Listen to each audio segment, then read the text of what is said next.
English tenses. Lesson number 4. Present perfect continuous tense. The present perfect continuous or progressive tense is formed using the auxiliary verb have or has, followed by been, and then the present participle ing form of the main verb. This tense emphasizes the duration or length of time an action has been taking place.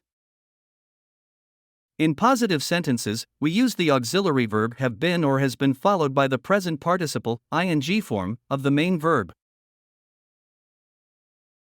Examples: I have been studying for 3 hours.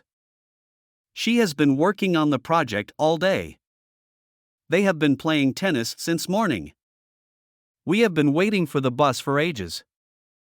The children have been laughing at the funny movie. In negative sentences, we add not after the auxiliary verb have or has. Examples: I have not been practicing the piano lately. She hasn't been exercising regularly. They have not been watching much TV recently. We haven't been taking good care of our garden. He has not been attending the meetings lately. In question sentences, we invert the subject and the auxiliary verb have or has. Examples: Have you been studying English for a long time? Has she been traveling a lot lately?